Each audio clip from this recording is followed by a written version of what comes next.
वनुसल्ली अला रसूलिल करीम क़ाल अल्लाहु ताला लक़द कान लकुम फ़ी रसूलिल्लाहि उस्वतुन हसना व क़ाल नबी सल्लल्लाहु अलैहि वसल्लम बुनियल इस्लाम अला ख़म्सिन शहादती अल्ला इलाहा इल्लल्लाह व अन्ना मुहम्मदर रसूलुल्लाह व इक़ामिस सलाती व इताइज़ ज़कात व हज्जुल बैति व सौम रमज़ान। डियर स्टूडेंट्स, सामीन व सामियात, अस्सलाम वालेकुम रहमतुल्लाहि व बरकातुहू। इस्लामिक एजुकेशन इस्लामियात फ़र्स्ट ईयर के हवाले से आज हम चैप्टर 2 शुरू करेंगे। फ़र्स्ट चैप्टर में हमने इस्लामी अक़ाइद पर बात की और अब हम बात करेंगे इस्लामी तशख़्ख़ुस। तशख़्ख़ुस का मतलब क्या है? तशख़्ख़ुस मतलब आइडेंटिटी।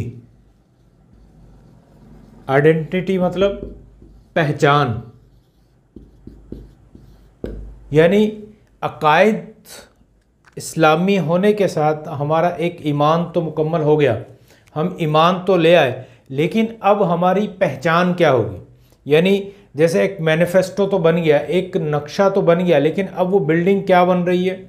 स्कूल है, हॉस्पिटल है, घर है, मस्जिद है, ये क्या चीज़ बन रही है? अब उसकी पहचान की जो ज़रूरी चीज़ें हैं वो उस पर हम आज जो है वो डिस्कस करना शुरू कर रहे हैं, जिसको कहते हैं इस्लामी तशख़्ख़ुस यानी इस्लामी पहचान।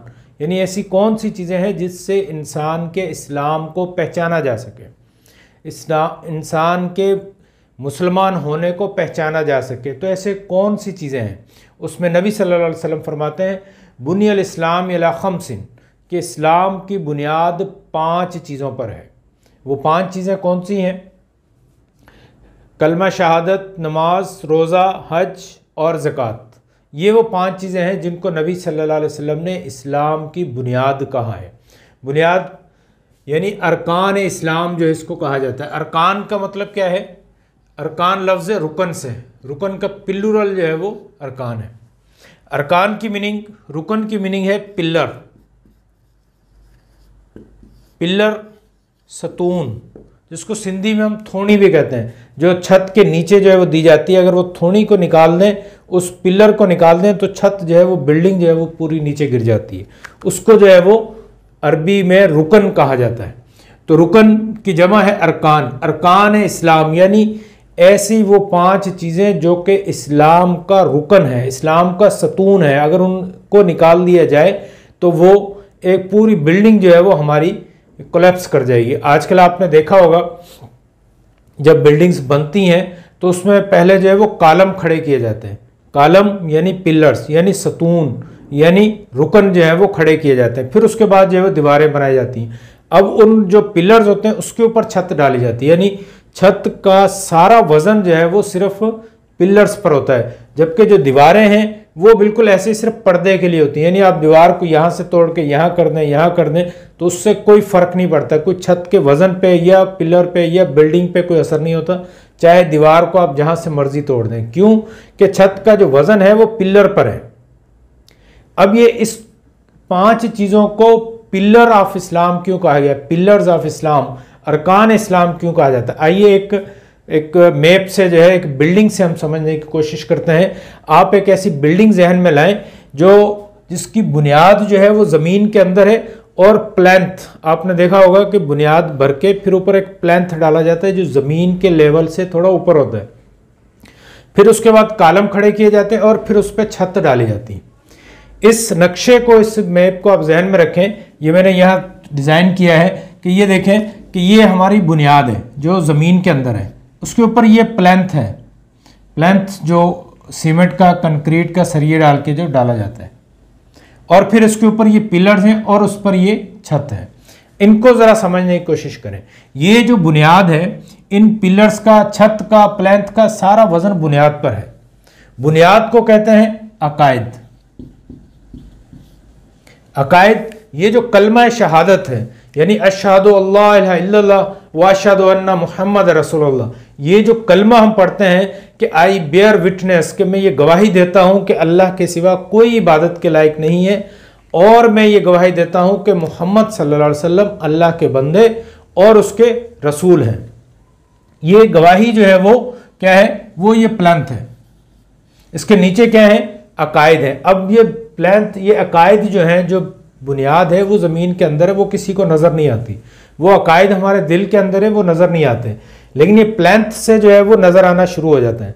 यानी कलमा शहादत जब हम ज़ुबान से अदा करेंगे तो वो नज़र आएगा। ये इकरार बिल लिसान और बिल कल्ब, यानी इन दोनों को जो है वो जोड़कर जो है वो पूरी बिल्डिंग और बुनियाद को जोड़ के रखी हुई क्या चीज़ है, प्लैंथ।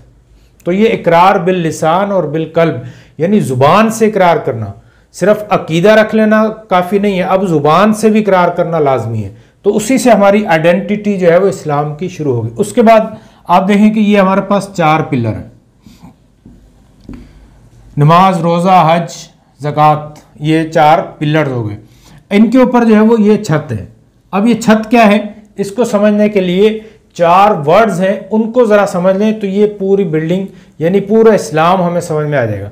इस्लाम, सबसे पहला वर्ड क्या, इस्लाम। इस्लाम का मतलब क्या है, सरेंडर कर देना। सरेंडर यानी अपने आप को किसी के हवाले कर देना। जैसे मैदान जंग में 2 फौजी लड़ रहे हैं और एक फौजी अपने आप को सरेंडर कर देता है, यानी पूरी तौर पर अपने हथियार डाल देता है।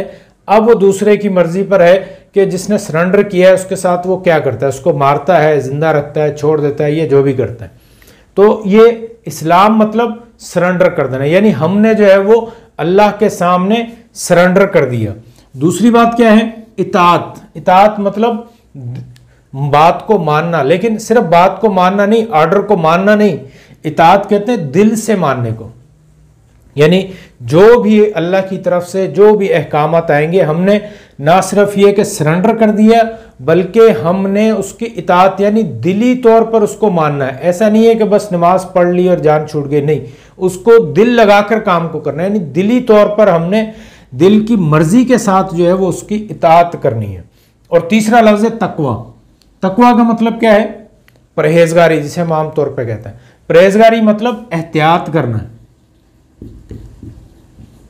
यानी हम ये एहतियात करेंगे, अल्लाह के अहकामात को मानने में मुकम्मल तौर पर एहतियात बरतेंगे, कोई गुनाह के काम नहीं करेंगे, कोई बद अखलाकी नहीं करेंगे, बद तहजीबी नहीं करेंगे, और गुनाह के काम जितने भी हैं उनसे हम बचेंगे। और चौथी चीज़ है इबादत। इबादत क्या है, हमा तन, हमा वजू और हमा वक्त, यानी दिल और जान के साथ वक्त पर जो है वो पूरी की पूरी इबादत, यानी अल्लाह की अहकामात को मानना जो है वो इबादत कहलाता है। यानी हमने इस्लाम सरेंडर करके इताअत, और इताअत भी एहतियात के साथ, और फिर मुकम्मल ज़िंदगी जो है वो इबादत में गुजारनी। अब इबादत क्या है, आमतौर पे हमारे यहाँ सिर्फ नमाज, रोज़ा, हज को जो है वो इबादत समझ लिया जाता है। तो ऐसा नहीं है कि सिर्फ नमाज जो है वो इबादत है, दिन में 5 टाइम जो है वो 15 मिनट नमाज पढ़ी और फिर उसके बाद फारिग, नहीं। इबादत क्या है कि हमा तन यानी हर वक्त जो है वो हमने इबादत करनी है, हमा वजू यानी पूरे जिस्म के साथ उसकी इबादत करती हैं, और हमा वक्त यानी हर वक्त करते रहना है। और वो इबादत का मतलब क्या है कि अल्लाह के हुक्म को मानना ही इबादत कहलाता है। जैसे बंदा, बंदा मतलब गुलाम, गुलाम मतलब कि वो 24 आवर जो है वो अपने आका की बात को मानेगा, अपने मास्टर की बात को मानेगा, उसे जो है वो बंदा यानी गुलाम, यानी वो फिर बंदा जो है वो इबादत करता है। अब बात ये आई कि ये 4 पिलर जो हैं इन्होंने वजन उठाया हुआ है किसका, इबादत, इस्लाम, इताअत, तकवा और इबादत का। ये एक मंजिल होगी। इसके ऊपर जो दूसरी मंजिल है जो कि इन पिलर्स पर खड़ी है, उस बिल्डिंग में क्या है, मामलात। मामलात मतलब कि हमारे आपस के लेन देन, आपस के हमारे ताल्लुकात, आपस के जो कारोबारी या दूसरे मामलात हैं। और इसके ऊपर एक फिर तीसरी छत भी है। वो तीसरी छत क्या है, अखलाकियात है, जिनको हमने एक्सेप्ट किया है कि एक अल्लाह है, नबियों पर ईमान, किताबों पर ईमान, ला इलाहा इल्लल्लाह हमने पढ़ा और उसको समझा और उसके ऊपर अमल करना शुरू जब सोचेंगे तो फिर हमें अपनी ज़िंदगी उसके मुताबिक गुजारनी होगी। जैसे हम किसी के साथ एग्रीमेंट करते हैं तो वो एग्रीमेंट तो हो गया, लेकिन फिर एग्रीमेंट के बाद हमारे जो रवैये हैं, जैसे हम पार्टनरशिप करते हैं, किसी के साथ पार्टनरशिप डीड जो है वो हमने साइन कर ली, एक दुकान में पार्टनरशिप कर ली, कारोबार में, मकान में कर ली, या मकान हमने किसी को रेंट पर दे दिया।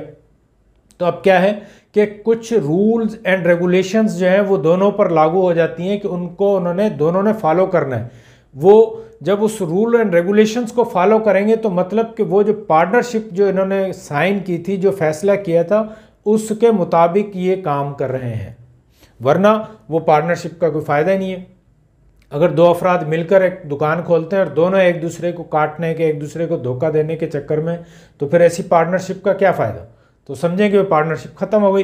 तो इसी तरह से हमने अकायद में जो अल्लाह ताला के साथ वादा किया था, जो हम सूरह फातिहा में रोज़ाना करते हैं कि इय्याका नअबुदु व इय्याका नस्तईन, ये हमारा अकीदा है कि अल्लाह हम सिर्फ तेरी ही इबादत करेंगे और सिर्फ तुझ ही से मदद मांगेंगे।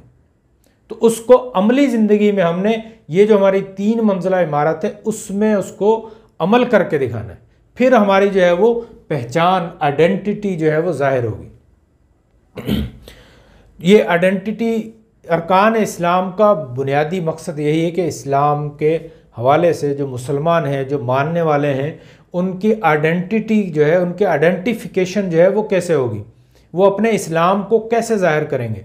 तो वो सबसे पहले इकरार बिल लिसान होगा, ज़ुबान से इकरार करेंगे, दिल से करेंगे और ज़ुबान से करेंगे। उसके बाद फिर अपनी ज़िंदगी उसके मुताबिक, यानी नमाज, रोज़ा, हज, ज़कात, जो चीज़ें उस पर फ़र्ज़ होती हैं वो जो है वो उसको अमल करना लाजमी है। अब एक और बड़ा अहम क्वेश्चन जो है उसको आज ही डिस्कस कर लेते हैं, बाकी फिर हम कल इंशाल्लाह करेंगे नेक्स्ट लेक्चर में, कि इन अरकान इस्लाम का फ़ायदा क्या है।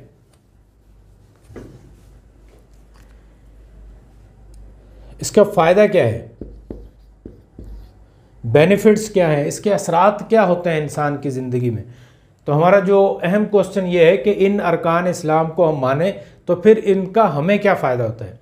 तो देखें, कलमा शहादत का मतलब ये है कि हमने जो अकीदा बनाया था उसका हमने जो है वो बरसरे आम जो है वो ऐलान कर दिया है कि हम अशहदु अल्ला इलाहा इल्लल्लाह, कि हम एक अल्लाह को मानने वाले हैं बस, और मोहम्मद सल्लल्लाहु अलैहि वसल्लम को मानने वाले हैं।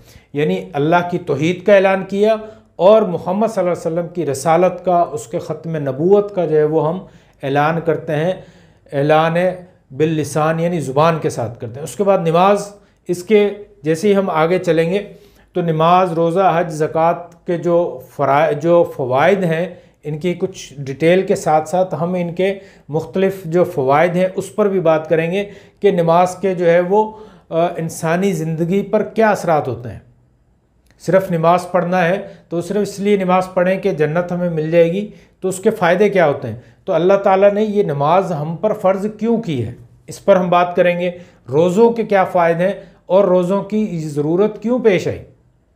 इसी तरह से ज़कात और हज के बारे में भी तमाम चीज़ें जो हैं वो हम इस पर, कि इंसानी ज़िंदगी में इसके फ़ायदे क्या हैं और इंसानी ज़िंदगी पर इसके क्या असरात जो है वो मुरतब होते हैं। फ़िलहाल आज का सेक्शन हम यहीं ख़त्म करते हैं कि अरकान इस्लाम पर अमल करना इंतहाई ज़रूरी है। इनको इतना ज़रूरी करार दिया गया कि अगर इनमें से किसी एक रुकन का भी कोई इनकार करेगा तो समझ लें कि उसकी ये इस्लाम की बिल्डिंग जो है वो पूरी गिर जाएगी, यानी वो दायरा इस्लाम से खारिज हो जाएगा। यानी नमाज ना पढ़ना अलग बात है, लेकिन नमाज का इनकार कर देना, रोज़े ना रखना अलग बात है, वो गुनाहगार है। लेकिन अगर कोई रोज़ों से इनकार कर देता है या कोई ज़कात से इनकार कर देता है तो वो फिर दायरा इस्लाम से ही खारिज हो जाता है। जैसे हज़रत अबू बकर के ज़माने में जैसे नबी सल्लल्लाहु अलैहि वसल्लम का इंतकाल पुरमलाल होता है तो जो कुछ लोग जो हैं, कुछ कबीले जो हैं वो ज़कात से इनकार कर देते हैं कि जी अब ज़कात की ज़रूरत नहीं है, हम ज़कात नहीं देंगे, लेकिन बाकी सारी चीज़ों पर वो अमल कर रहे थे। तो अबू बकर रज़ियल्लाहु ताला अन्हु ने फ़ौरन जो है वो जंगी जो है वो लोगों को जंग के लिए आमादा किया और उनके ख़िलाफ़ जो है वो जंगी कार्रवाई की कि जो एक भी रुकन का इनकार करेगा तो हम उसके ख़िलाफ़ जो है वो जंग करेंगे।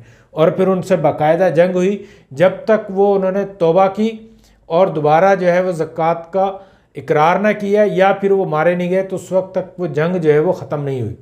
तो यानी सिर्फ एक चीज़ का इनकार करने पर अबू बकर सिद्दीक़ रज़ियल्लाहु ताला अन्हु ने उनसे जो है वो जंग की।